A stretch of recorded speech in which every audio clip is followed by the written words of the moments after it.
Our speaker today is a proud Latina and freedom fighter for students in alternative education, where she spent her career loving and learning alongside students furthest from justice in East St. Louis, Illinois. She was honored as a 2021 NCTE Early Career Educator of Color and has shared the journey her students have embarked on to turn pain into power through poetry, both locally and nationally. Her commitment as a school board member for the Illinois Department of Juvenile Justice, School District 428 has allowed her to elevate the voices of justice-impacted youth. And she is currently a doctoral candidate in diversity and equity in education at the University of Illinois, Urbana-Champaign, and is also the 2023 Illinois Teacher of the Year. Please join me in welcoming Brianna Bialis.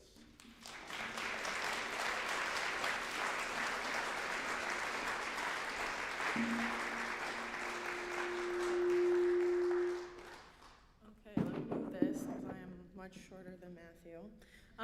Good morning, everyone. Truly is the honor of a lifetime to be here with you today as the 2023 Illinois Teacher of the Year among so many phenomenal human beings who have also shaped the lives of many young people in your own spheres in ways that you may not have seen at the time, but will forever be part of their story. Growing up, my own trajectory was molded by the caring hands of teachers who saw me, knew me, and made the intentional choice to love me anyway through many unique and challenging moments in my life. The critical care that was poured into me as a student is what I call the living example of what it means to place relationships at the center of everything that we do, so that then I could learn what that meant to do for my own students later on in life when I became a teacher. And so, as an English teacher does, over the next 30 minutes, I'd like to tell you a few stories about how that young person got from where she was to where she is now, just because of teachers, but also people like you in this room. And so, I usually start with the positionality statement, but I'll just take a moment to allow you to, glance over this slide and also some words that are on this slide with how I choose and view myself, how I identify in the world. And so I encourage each of you to think about your positionality and the work that you do, but more importantly and specifically to the message that I'll be giving today. I also want you to think about how each of those parts of my identity either do really overlap with some of the students that you'll see in my presentation today, or the parts of me that are completely different from my students, right? But the last descriptor on this slide at the very end says human being, and that is the tie that connects all of us together, regardless of where we come from.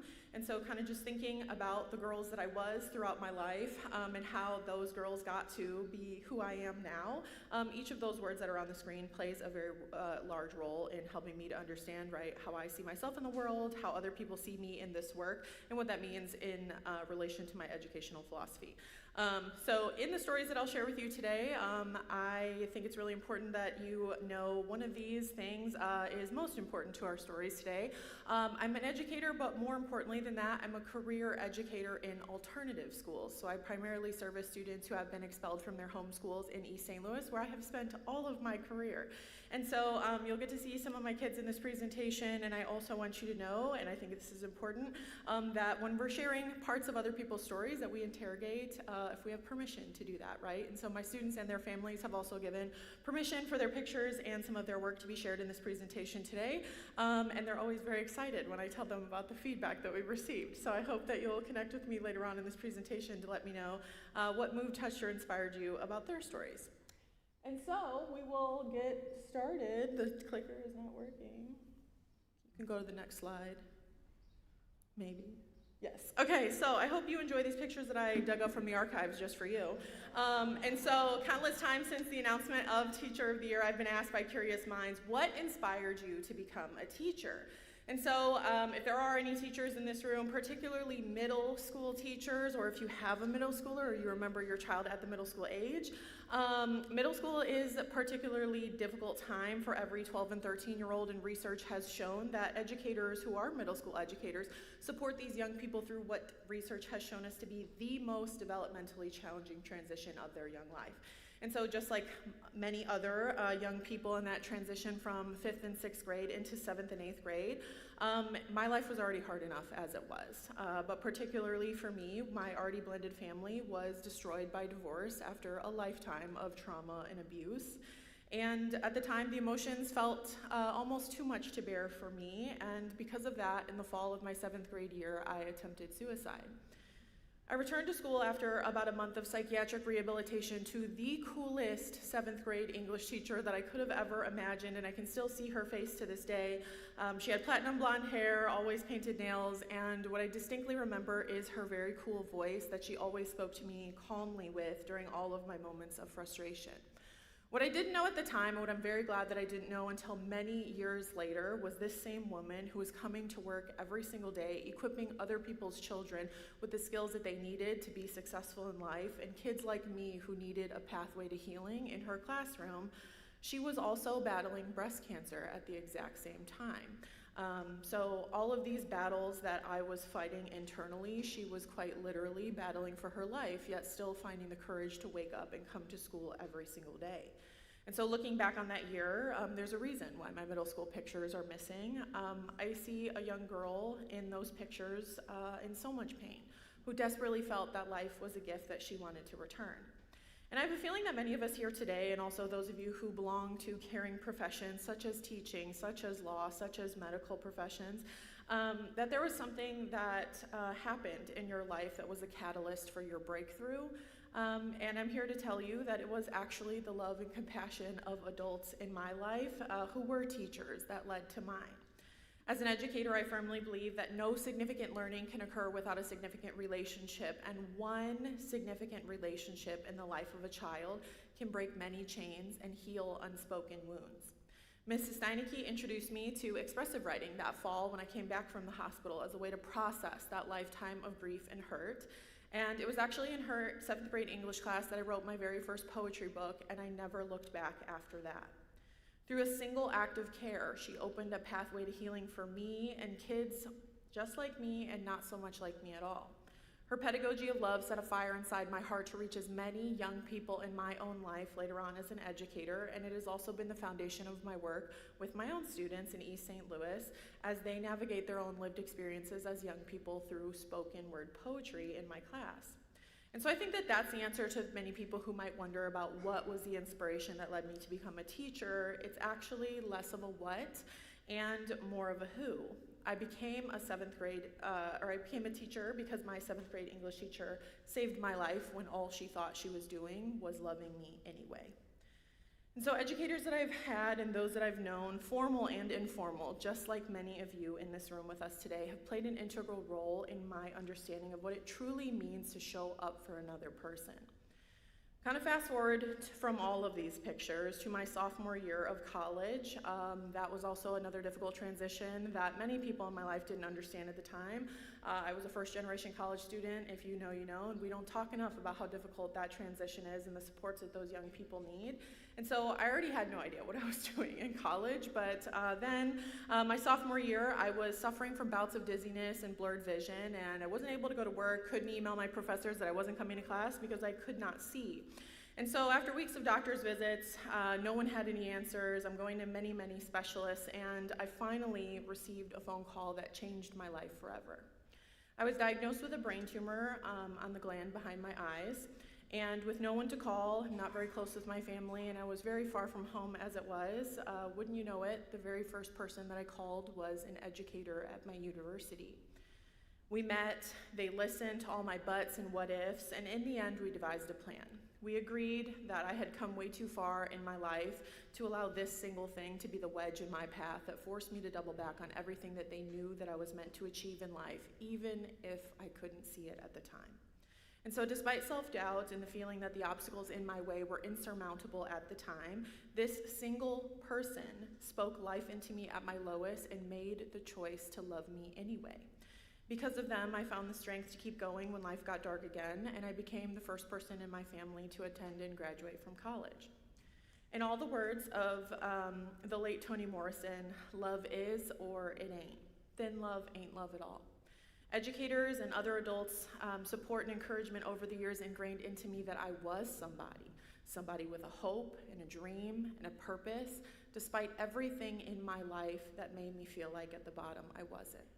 And when we remind young people of these things at every possible moment, those things become a part of their truth that then they can share with other people, proving that the lasting impact of teachers, formal and informal, span further than we will ever know. These interactions over the course of my career, both as a student and now as a teacher, have shown me that there might not always be someone who understands. But that doesn't matter, because someone who wants to understand can make all the difference in the life of a child. And so there's something to be said, right, about hometown educators, those of us who might go back and teach in their communities. We know innately, what it's like to be a kid in that community at the time, because we were a hometown kid. We went to those schools, and then we went back and we taught at those schools. And I have many friends who are hometown teachers, but I am not one of them, right? And so that's not to say, like me, a Chicago kid who then ends up coming all the way down to East St. Louis and teaching here for the past 8 years.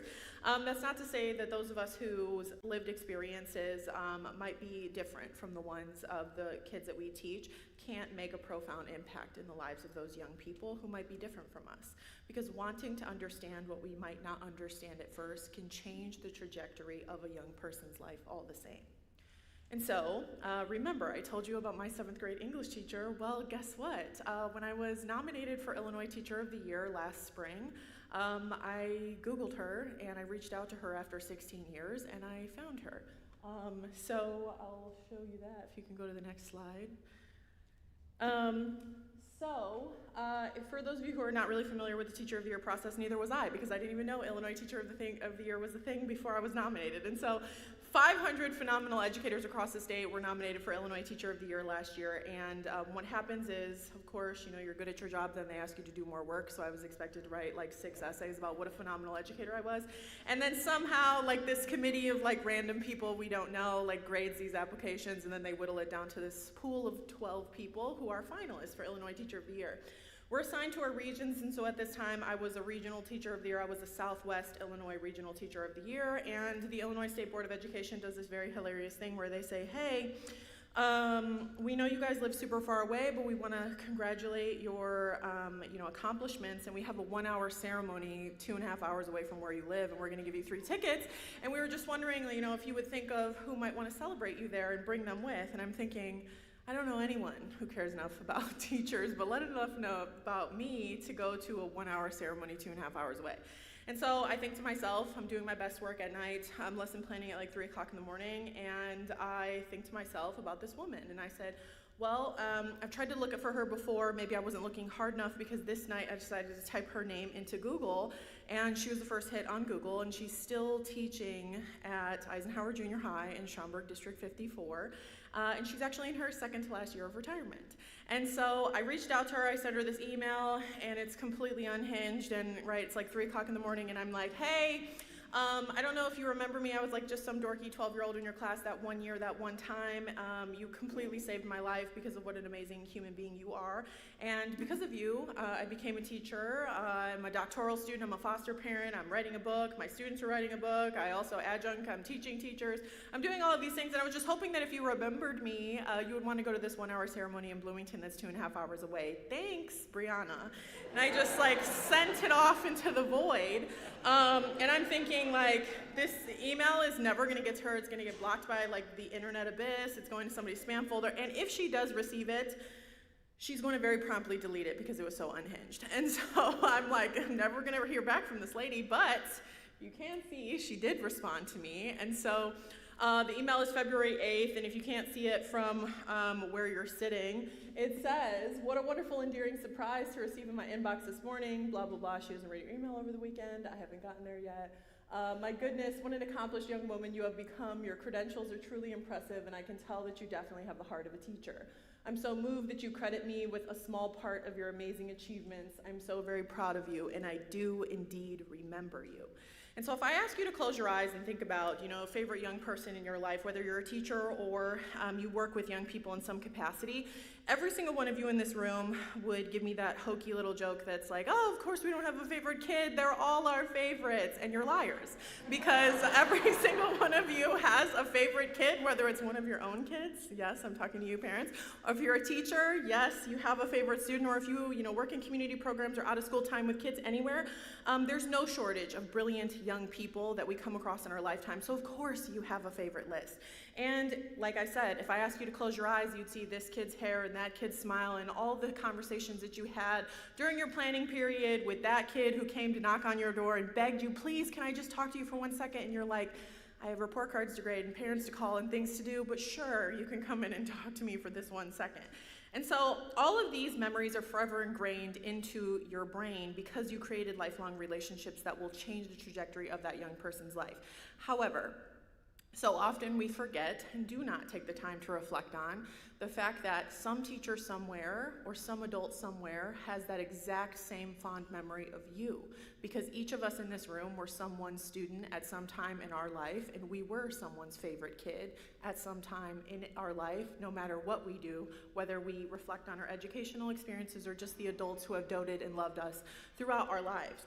And so the idea of education and spending time with young people impacting adults just as much as it does for young people, I was one of Miss Steinke's favorite kids, and to know that she remembered me after 16 years, I have not lived in Chicago, have not seen anyone from that time period in my life, and I moved away just thinking on a whim that I could reach out to her, and she remembered me.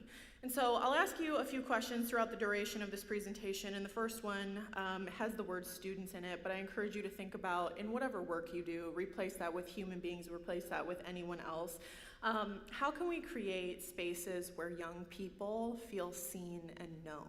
Right? It's one thing to tell someone, I understand what you're going through and I'm here for you, but it's a different thing to create and cultivate a space, a community where young people feel that after so many years, 16 in my case, that I could go back to that place and still be known for who that person knew me to be all those years ago.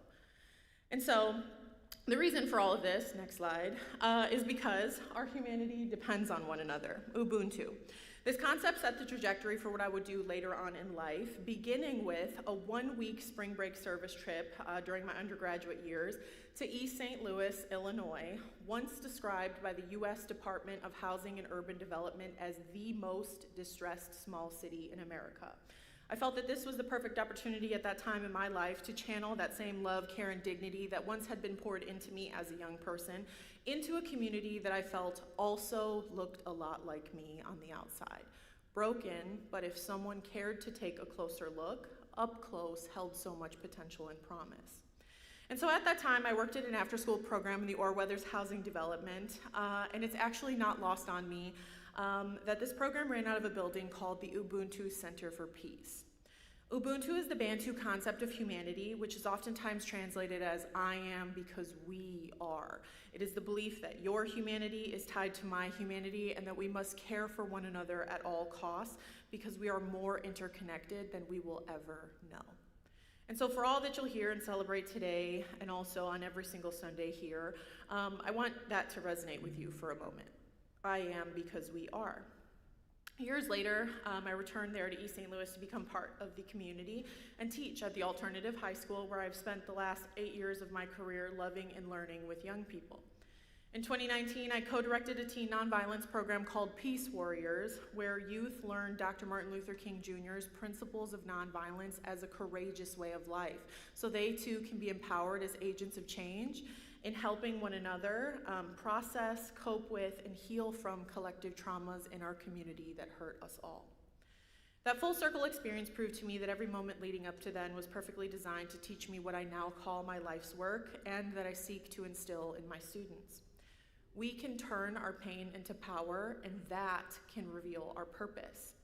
I only know this because educators first taught me that by making the choice to love me anyway through many dark times in my life. And so I ask you, how do you plan to center young people's humanity in this moment, and what will you commit to doing this year so that they feel it? Before we begin two stories of two very special and loved students of mine, I'd like to give you something else to think about in this work, and kind of just as a frame for the young people that you'll see on the next screen. Next slide. I identify as an abolitionist educator, and for those of you who are familiar with Dr. Bettina Love's work, she identifies the term abolitionist educator as teachers who are in the pursuit of freedom and liberation for their students. And so you could be an abolitionist educator formally and informally in any work that you do, right? But I think that it speaks to what I seek to do in my work, and also what I seek many of you doing in your own work at this time.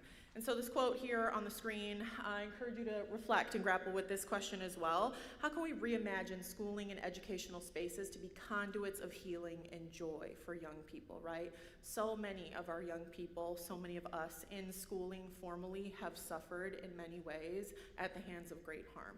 What are ways that each of us in the spaces that we create for young people can choose to center their joy, center their humanity, and center the possibilities of who they might be later on in life, even if they can't see it at the time? And so this quote from her book, We Want to Do More Than Survive, really inspires me when the work does get very hard, because as you know, we're living in a very hard time right now, and so many things that we see going on, the injustices in the world that many of us are privy to and want to fix. It hurts us often just to reflect on the magnitude of that. But the hope that she gives us in this quote, right, is that we also are building a world anew for young people who deserve that future. And the only way that we're ever going to help them turn the page is if each of us hold on to the collective community that we belong to. Each of you are belonging to a community here in this room that is dedicated, right, to a shared goal of making a better world for people. And so I encourage you to hold on to that in these very heavy next two stories. And just as a content warning for anyone who might be emotional in these next two slides, there are sensitive topics in my students' poetry that they choose to write about, such as gun violence in their community, death, substance abuse, and other sensitive matters. So if I cry during the next two slides, I also would appreciate if you ignored that. And I would say sorry, but I'm not, because teaching is relational work. So if you need to take a break, I encourage you to do that, and also to ignore me as I push through these next two slides. Next slide. Hi, my name is Demaya Brown, and my poem is called A Place. Breathe slowly. Where I'm from is a place that you don't want to be. I'm from a place where you hear gunshots. Oh, stop. Okay, 3, 2, 1, go. Where I'm from is a place that you don't want to be. I'm from a place where you hear gunshots instead of lullabies when you're trying to sleep. I'm from a place where you won't want to step into the street, because there's blood everywhere and whoever did it is discreet. No man on so or watching, but they would never say a peep. If they did, Lord knows 6 feet under is where they be. I'm from a place where you won't go on vacation because there's nothing here to see. Family homes falling apart, abandoned houses where we sleep. Drug dealers on the block selling the rocks to keep a feast. Walking into my mama's house smelling greens and chicken is what we eat. And then it's me, who's just trying to make it out, graduate, and get on my feet. It makes me stronger every day. This is a struggle I gotta beat. I love my city because we're the city of beasts. But crime rate is way too high. I'll be glad when everything ceases. Schools filled with kids trying to make it up out these streets. Tired of all the killing, many lives gone, it ain't no peace. I got a black son, so I gotta teach him to watch what he says to the police. Cause if he ever disrespects 6 feet under is where he sleep. I love my city, but it's really no place where you wanna be. Oh! So my actual job title is Hype Man for all young people, as you can see in this video. And so I would like to share with you, right, this idea of, again, we might not always fully understand what other people are going through, but someone who wants to understand can matter all the more to young people. You know, kind of finding the ways that we can intentionally connect with them, despite maybe coming from backgrounds that are completely different. I shared a little bit about moving here many years ago. I live in South City, and I did not grow up in St. Louis. It's a very St. Louis thing to ask, like, where did you go to high school? I didn't go to high school here, so please don't ask me that. So I'm from Chicago, and I actually grew up on the southwest side of Chicago, and then I moved to a suburb. And so I'm Mexican. I grew up in a predominantly Hispanic community, and growing up in the suburbs of Chicago is a complete 180 from the life that I was used to. And so then moving here, again, teaching in East St. Louis, my own frame of reference for what life was like as a young person was completely different from what many of my students share as their own lived experiences in East St. Louis. And again, that's not to say that educators who come from different backgrounds, people of all walks of life, cannot make connections that last a lifetime if we seek to understand what other people are going through, because that can change the trajectory of other people's lives. And so some of my most magical moments of my career were with this student. Her name is Demaya, and I taught her for 2 years back to back at our alternative high school. That's a joy that many high school educators don't get to have. It's called looping. You have your kids 1 year and then all of a sudden you move up to the next grade with them. A lot of elementary teachers, you know, like your kid's kindergarten teacher moved up the next year and they were their first grade teacher, and you get to continue building on those beautiful relationships that were blossoming in that first year. And so actually, whether my students like me or not, they have me for 2 years because I'm the only 11th and 12th grade teacher at my school. And so Demaya and I got very close during those 2 years when I was her teacher, and also when I reflect on my journey kind of getting into education, I was only 21 when I first started teaching, and so Demaya was 16 at the time. She was much too old to be called what I would call like one of my school kids, so I often regarded her as one of my younger sisters. And it really was that idea, this sacred concept of sisterhood, two girls trying to find their place in the world, that really tethered us together, despite so many things that sought to divide us. Thinking about how different our lives were at the time. And so I call her many things, but I like to reflect on the best of what she was, right? A poignant spoken word poet, a young mother, a loyal sister and friend, and above all, a young person who deserved so much more than what the world gave her, but yet she still so desperately wanted to make her community a better place. And that's exactly what she wrote about. I call her a scholar activist because that's exactly what she was. Every single thing that she wrote about was about making her community a better place, not just for herself and other people, but more particularly for her two children.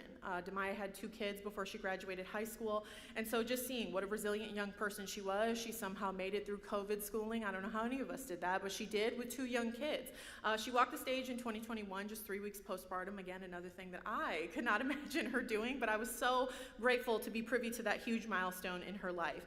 This picture that you see on the screen here, this is when at our school, poetry became a safe place for her, where she wrote about her dreams, her aspirations, what life was like for her, and then understood how we can create a shared sense of identity by telling our story with other people. And so in 2019, this was the 1 year that our alternative school was included in the Big High Schools programming. If you are not aware, alternative school kids don't get to do anything with their Big High Schools, and so we were invited back to East St. Louis Senior High School to perform in their poetry slam. And she has a trophy there that says second, but I call it first because they let somebody else walk on before her who didn't sign up. Otherwise, she would have won first. But so we call that she won the competition. But all of that to say, she never stopped writing after that, and that was also how she would choose to communicate things that were going on in her life. Even after she graduated, she would never call me and say, "Hey, Miss Morales, this is going on." I would just get a very long Facebook message, and it would actually just be a poem that she wrote about what was going on, and she would say, "Can I have some feedback?" And I would say, okay. And so that's kind of like how we would talk. And so many of you actually in this room might have known Demaya's story, or some of the other kids that I teach, because I know many of you in this room through another shared connection that we have. If any of you are part of the Buy Nothing Facebook group, you know me, and I am that crazy teacher who for years you've helped me fund my classroom hygiene supply closet, gotten food for my kids, Christmas presents for them at the holidays, and also for Demaya in 2020, she was welcoming her second kid, and she told me that she was going to co-sleep with her baby because she didn't have a crib. And I said, "You're absolutely not going to sleep with your baby in your bed. We're going to get you a crib." And so I posted on there and I said, "This baby is coming in 30 days. I need a crib now. Please, someone help." And one of my loving neighbors in South City said, "I have this beautiful wooden crib. I'd be happy to drop it off to you." And I'm thinking to myself, okay, great. So I called Demaya and I said, "Hey, this lady's on the way over with the crib. We're going to be on our way to you. When I say be outside and be ready, please be ready, because young people are never ready when you tell them to be ready." And so I said, "I'll be there soon." And she said, "Okay, great." And so this lady pulls up. At the time I was driving a 2012 Ford Focus because that's all I could afford. And this lady pulls up with this giant wooden crib, and just perfectly at the moment it starts pouring down rain. And I'm thinking, awesome, this is just great. And so the crib was not fitting in the 2012 Ford Focus, and so I'm like pushing it in there. This lady's just watching me struggle, and she goes, like, are you sure it's gonna fit? And I said, no, it's actually not. So like, don't even worry about it. I want you to give it to someone else who can use it. We'll just try to figure out something else. And she said, are you sure? I will drive it over to your student's house. Like, where does she live? And I just looked at her and I said, she lives in East St. Louis, and it's also starting to thunderstorm now. And so the lady says, don't even worry about it. I'll just follow you over there, and we'll take it over there, and we'll go inside, and we'll set it up. And I'm thinking, it's pouring rain. It's 9 o'clock at night. We're driving over the I-55 bridge to East St. Louis to some kid's house you've never met before. Are you sure? And she says, yes, of course. And so just this idea, right, that we can care for young people that we might not even know because we care about the future that we want them to have. And so that was a tangible thing we were able to do. We drove over that I-55 bridge in the rain, and we get to Demaya's house. She's calling me now because she's finally ready for the first time. And she's like, where are you? And I said, I'm pulling up, please, just calm down. And so we get there, her brother and her are standing outside, and we go inside and we help set up this crib. And so her son, Damari, had a safe place to sleep. And so it's just the idea, right, of how community can help young people turn the page, even if they're not sure what will come next. And so, again, she was truly just the most resilient and remarkable young person that I've ever known. And in reflections recently on her life and how far she had come. In this video, you see her as this beautiful and bubbly and confident young person, but she was not always that way. And it was educators and adults in her life that poured into her that did help her to see that there was a future ahead of her that was possible outside of her current lived circumstances. In talking with my assistant superintendent of East St. Louis District 189, the cool thing about other kids' hometown schools is my assistant superintendent was Demaya's 7th grade principal. And so she reflected that, you know, every day when Demaya was 12 years old, she'd just go down to Miss Garrett's office and just sit there and look at her and say, you know what, I don't know if I can go on another day. And she said, you know what, Miss Morales, I don't know what Demaya was going through at the time, and we later learned, you know, many things that were happening in her life. But just like me at 12 years old, right, not knowing what was coming next, and it was an educator in my life who ingrained into me the belief that I did have a purpose in life. And so, again, thinking about our work with young people, it's not our job, any of us, but especially teachers, right, to instill a sense of purpose in young people. The belief and the idea, the truth of this is that purpose is already inside of all of us. Our work and what we do with young people is to help reveal that purpose to them and help them figure out what do they want to do with it in life. And so I love Demaya so much, and I will never regret telling her how much I loved her every single day. In fact, I wish that I would have told her even more because I will never be able to tell her again. In December of 2022, a year and a half after Demaya graduated from high school, she was involved in a tragic car accident in Cahokia where the car flipped over 4 times and her 2 sons were ejected from the car. Everyone survived the accident besides her. And so when I think about, right, all of the things that she was in life and how deeply I was hurting at the time, it is also not lost on me that she died a week before Christmas and 2 weeks before the Illinois Teacher of the Year application was due. And so I'm getting these reminders in my email, hey, go fill out your application, and I'm thinking, what am I gonna say about myself as an educator when one of my best kids is no longer here? And so while Demaya passed away, I like to reflect on the truth that she also lived. She lived a beautiful life, albeit too short, where adults and caring adults in her life helped her to turn the page and be able to achieve as much success as she did in life. And so just thinking about, right, the last thing that she ever said to me when I looked through her messages was, I love you so much, I'm so proud of you for never changing, you're going to be blessed very soon. And 4 months to the day of Demaya's passing, I was named Illinois Teacher of the Year. And if you ever see that video on Facebook, the very first thing that I said on that podium when the state superintendent comes and says, what would you like to say? I said, I just wish Demaya was here to see it. And so, you know, in thinking of the ways to repay her for everything that she did for me in her short life, that she never knew. I've been on sabbatical from teaching in this past year, and what does a teacher do when they have nothing else to do? They find more projects to do, because that's who we are. And so if you go to the next slide, as a crazy person, I started a 501c3 nonprofit organization in honor of Demaya, and yes, that's a picture of me and Drew Barrymore because we got to tell Demaya's story on national television in October. And so thanks to a generous gift from Five Below and Drew Barrymore, we were gifted $10,000 to make our programming a reality at no cost for high school girls of color across the state of Illinois. Each of our girls, which is 20 of them across the state of Illinois in 4 different cities and 6 different high schools, they go through positive youth development development programming with our leaders every single month. They're paired with an individual mentor, and we give scholarships to young moms ages 17 to 22, just like who Demaya was.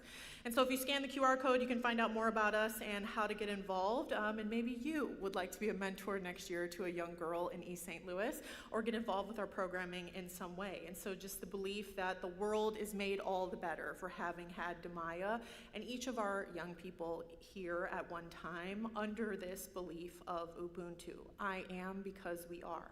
And so for the lifelong bonds that are created within and outside of the work that you do with whatever young people are in your life, one truth is evident. Relationships continue to be the gift that keeps on giving, even if we think that we have nothing left. That's the hope, the joy, and the promise that community gives us, and that we too receive from one another. Next slide. Done. Yeah. Go to, keep going. Keep going. Keep going. Yes. Okay, thank you. All right, so as I end here, I'd like to tell you just the hardest part, I think, about all of this, right? And like this idea of community and other people who have poured into me at what I think probably was the highest point of my professional career, but lowest moment of my personal life. I was named Illinois Teacher of the Year on April 17th, and almost 3 months to the day of being named Illinois Teacher of the Year on July 23rd. 3 months, like I said, to the day of being named Illinois Teacher of the Year, I lost my dad unexpectedly at the age of 46.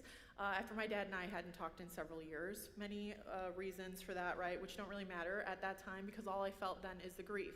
And so what's cool in reflecting about my dad's life and the fact that I was a hometown kid was I actually went to the same high school that my dad did.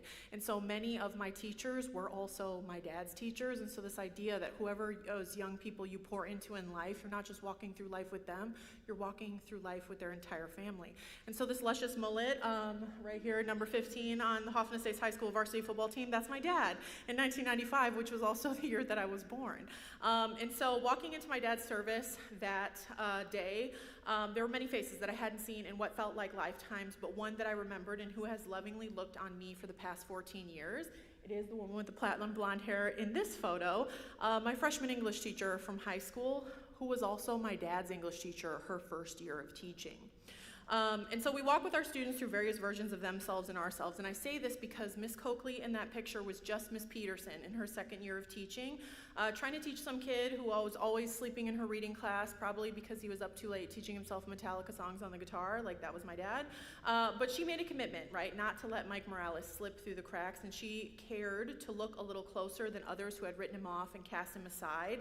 And up close, she saw a young person with potential and promise. She accepted him as who he was because she had faith in who he might become later on in life, even if he wasn't sure who that might be. And so she was there in the transition for my dad's next phase of life, which was becoming a young father who had no idea what that was going to be like, trying to plan, right, his next steps of young adulthood. And she, like I said, accepted him for everything that he was and helped him grow into who she knew that he might be later on. She also saw the versions of myself that my dad never had the words to support and sometimes needed more time to understand in my life. And yet still, she never gave up on either of us through all the versions that she knew us to be. And so while my dad is gone, Miss Coakley is still here, and all the versions of my dad that I never got to know are brought to life more fully with a teacher who did know my dad in ways that I didn't because she knew him before I was born. And so she's a one person in my life and in many ways who chose to keep showing up for both of us despite many choices, right? This idea that we continue to love young people anyway. She supported my dad, as I said, in his endeavors, bringing me into the world as a young dad, and me in saying goodbye to my dad on his last day on earth. And when I recently learned that I'm pregnant with my first biological child, Kristen is the first person that I called, who's also helping me prepare to be a mom. And so you see, educators, formally and informally, have lit up my life at every single moment when I thought that the darkness might win. And so I end in telling you that the collective power of educators is unmatched, and people in this room, like yourselves, I'm so touched, moved, and inspired by because of your continued dedication to ensuring that all young people in your community are met with adults who use that power for good and choose to love them anyway. And so if I could tell you one thing, it's that one, there will always be people who tell you that you care too much about young people, and that's simply impossible because young people deserve everything that we have and then even more than that. And teachers, if there are any in this room, there will always be people who will tell you that your heart is too soft in this work. And what I say back to that is that the world is hard enough as it is, and I refuse to let it make me the same way, because softness is the gift that keeps on giving. And some kid this year, last year, next year, and for the rest of your life and whatever work you do needs your gifts, your talents, and your skills. They need your unwavering support in pursuit of their best selves, even if they're not sure yet who that might be. So commit with me to the challenge, the journey, and the beautiful adventure that is ensuring that the young people in your life will not just be seen this year. No, in your eyes and in your work that you do and in your heart, they'll be known and loved anyway. Thank you.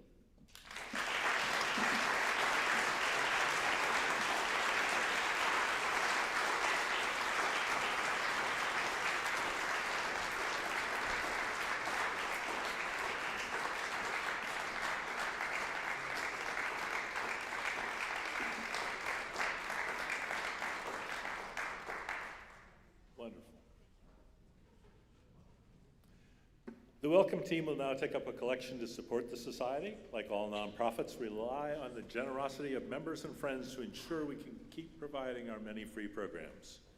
If you don't have cash with you today, you can donate at ethicalstl.org/donate, or use the QR code on the screen behind me. If you're interested in joining the Ethical Society and becoming a pledging member, or a new visitor and would like to know more about the Society, Membership Coordinator Courtney Scott Camerata will be available afterwards downstairs to answer your questions. I have a couple of announcements. This morning at the 9:45 forum, the board offered an opportunity to ask questions about the Society's relationship with our umbrella organization, the American Ethical Union. An informal vote was held with options for how and if we should move forward in this relationship. If you couldn't attend forum this morning and would like to make your opinion known, please find Samantha White in the Becker Room to cast your informal vote on paper or by a QR code. The board will use these results along with previously collected comments and concerns as they work on a proposal to submit to the membership regarding the future relationship between our society and the AEU. Anyone who is registered to vote in Missouri may sign a petition to amend the state constitution to overturn the total ban on abortion. If you have not already signed the petition and you wish to do so, please see our signature gatherers in the lobby afterwards. And then we have an announcement about Aiden's memorial. Jim?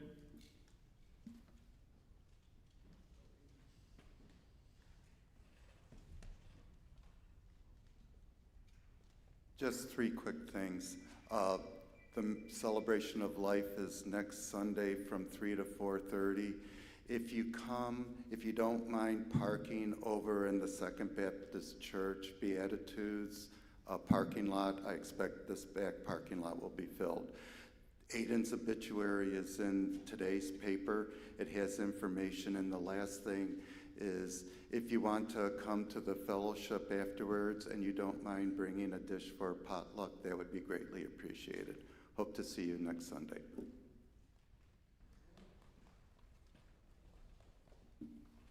We'd love to keep you informed about future events at the Ethical Society. You can use the QR code to sign up for the weekly newsletter, check out the Friends of the Ethical Society Facebook page, or email relevant staff persons or members.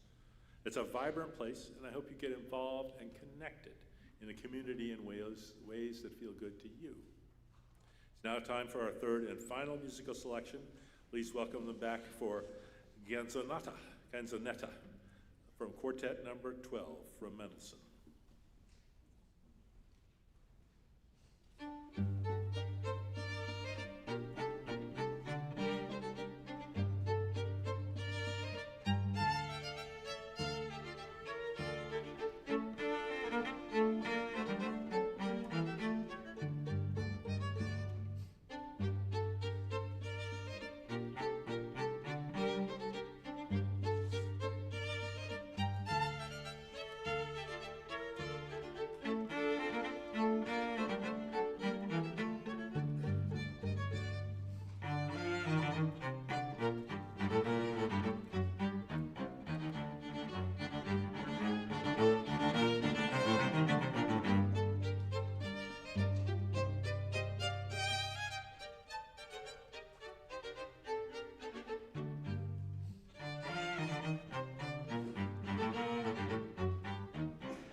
Such a beautiful sound, particularly in this room.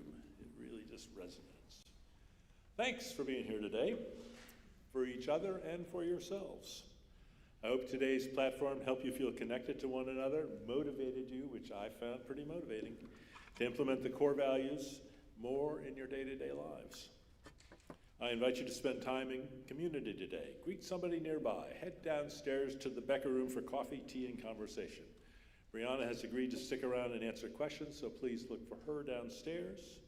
This platform was definitely worth waking up early today. I didn't wake up early. I don't know, did you? I'm glad we're here together at any rate, and I'll see you downstairs. Have a great day and a great week.